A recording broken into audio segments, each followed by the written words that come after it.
Hadirin sekalian, sebelum saya memulai pidato saya, perkenankan saya untuk berpantun terlebih dahulu. Ke samudra naik kapal selam, udaranya panas dan juga lembab. Kalaulah saya memberikan salam, jangan lupa hadirin untuk menjawab. Bismillahirrahmanirrahim. Assalamualaikum warahmatullahi wabarakatuh. Alhamdulillahirabbil alamin. Nahmaduhu wa nasta'inuhu wa nastaghfiruh wa na'udzubillahi min sururi anfusina wa min sayyiati a'malina. May yahdihillahu fala mudhillalah wa may yudlil fala hadiyalah. Asyhadu an la ilaha illallah wa asyhadu anna Muhammadar Rasulullah la nabiyya ba'da. Yang terhormat Kapolres Metro Bekasi Kota selaku penyelenggara. Yang saya hormati para dewan juri dan hadirin sekalian yang insya Allah dirahmati Allah Subhanahu wa Ta'ala. Pertama-tama marilah kita panjatkan puji syukur kita kehadirat Allah Subhanahu wa Ta'ala yang telah memberikan kita begitu banyak kenikmatan. Salah satunya kita masih diberi kesempatan untuk hidup di dunia yang seluas ini. Shalawat serta salam tak lupa kita haturkan kepada junjungan kita baginda besar Nabi Muhammad Sallallahu Alaihi Wasallam yang telah membawa kita dari zaman kegelapan menuju zaman yang terang benderang seperti sekarang ini. Tak lupa saya ucapkan terima kasih kepada para dewan juri dan hadirin sekalian yang telah memberikan saya kesempatan untuk menyampaikan pidato dengan tema Remaja ialah kunci kemajuan bangsa. Indonesia merupakan negara yang kompleksitas dan memiliki berbagai macam keberagaman. Terdiri dari keberagaman suku, keberagaman budaya, keberagaman bahasa, bahkan keberagaman adat istiadat. Banyaknya keberagaman itulah akan menjadi perpecahan dalam suatu bangsa atau justru persatuan dalam suatu bangsa. Disitulah posisi remaja sangat dibutuhkan dan harus bisa diandalkan. Karena apa? Karena remaja ialah kunci dari semua kunci kemajuan suatu bangsa. Apabila kita mau memiliki visi misi yang satu, mau bekerja sama dengan baik, mau menerima dan menghargai perbedaan yang ada, kita bisa menjadi bangsa yang satu. Namun sebaliknya, apabila kita tidak mau menghargai, tidak mau menerima perbedaan, keberagaman, tidak mau bekerja sama dengan baik, tidak mau memiliki visi misi yang satu, kita akan menjadi bangsa yang terpecah belah. Masa muda merupakan masa yang penuh dengan harapan, penuh dengan cita-cita, dan penuh dengan romantika-romantika cinta. Indahnya masa remaja ditandai dengan fisiknya yang masih kuat, pendengaran masih akurat, pikiran masih cermat, wajah yang cantik memikat, walaupun ada sedikit jerawat, tetapi tidaklah gawat. Karena apa? Karena masih banyak obat di apotek terdekat. Menurut WHO atau World Health Organization, remaja ialah penduduk berusia 10 tahun sampai dengan 19 tahun. Sesuai dengan fitrahnya, remaja ialah tulang punggung suatu negara, penerus estafet perjuangan agama dan bangsanya. Namun, arus globalisasi yang terlalu cepat datang dan merubah semuanya. Dampak positif dan dampak negatif yang diberikan banyak memberi perubahan bagi para remaja. Apa sih dampak positifnya? Dampak positifnya teknologi menjadi lebih canggih. Kita akan dengan mudahnya mendapatkan apa yang kita inginkan hanya dengan satu benda kecil dalam genggaman tangan. Ibaratnya dunia ini sudah ada di tangan kita. Lalu apa dampak negatifnya? Banyak sekali. Mentalitas para remaja jadi menurun. Banyak dari mereka yang tidak percaya diri, bermalas-malasan, stres, depresi, dan lain sebagainya. Dan bahkan banyak dari mereka yang terjerumus oleh pergaulan bebas. Seperti apa? Narkoba, mabuk-mabukan, tawur-tawuran, dan lain-lain sebagainya. Teman-teman seperjuangan yang saya banggakan, ingatlah, the young today is a leader tomorrow.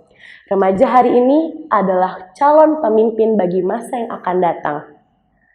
Bangsa yang maju ialah bangsa yang memiliki remaja-remaja dengan kualitas bagus, remaja-remaja yang mau berjuang, remaja-remaja yang gigih. Di dalam agama Islam sendiri menginginkan apabila negeri dan masyarakat sedang ditindas, Remajalah yang maju paling depan untuk menampilkan perlawanan. Mereka yang akan selalu kuat dan gigih demi membela kebenaran. Masih banyak peran remaja yang penting, apalagi di era globalisasi sekarang ini. Seperti apa? Yang pertama, membangun daya juang dan semangat yang tinggi. Sebagai remaja, sudah seharusnya kita memiliki semangat dan daya juang yang tinggi, memiliki kreativitas yang bagus. Untuk apa? Supaya kita bisa mengelola negeri ini dengan baik nantinya. Namun sayang sekali, di Indonesia sendiri sudah jarang remaja yang seperti itu. Banyak yang dari mereka yang sudah tidak punya daya juang, bahkan semangat hidup aja sudah tidak ada. Baik dari mereka yang lebih milih bunuh diri daripada hidup di dunia. Yang kedua, membangun pendidikan yang lebih maju. Bisa kita lihat banyak sekali sekarang remaja yang bermalas-malasan dalam menuntut ilmu. Padahal Allah sendiri berkata, yarfa'illahu lazina amanu minkum walazina utul ilma darajat. Allah akan mengangkat derajat orang-orang yang memiliki ilmu dan mau menuntut ilmu. Tapi sayang sekali remaja saat ini sudah tidak memikirkan, malah mereka berpikirnya ilmu itu tidak penting, pendidikan itu tidak penting. Jangan sampai kita punya pemikiran seperti itu. Dan yang terakhir, menciptakan adab dan akhlak yang hasanah untuk generasi sekarang dan seterusnya. Banyak remaja saat ini yang sudah tidak memiliki adab dan akhlak. Bahkan mereka menghargai satu sama lain, antar teman sebaya, yang lebih tua atau yang lebih muda sudah tidak bisa, sudah tidak ada. Padahal adab dan akhlak itu sangatlah penting. Di luar sana banyak sekali orang-orang pintar, tapi sedikit dari mereka yang memiliki adab dan akhlak.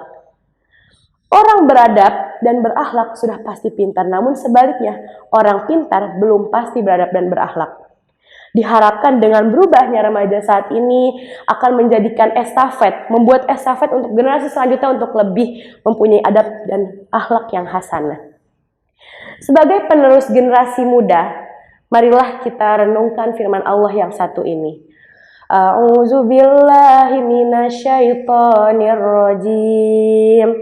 Bismillahirrahmanirrahim. Nahnu naqussu 'alaika naba'ahum bil haqq. Innahum fityatun amanu bi rabbihim wa zidnahum huda.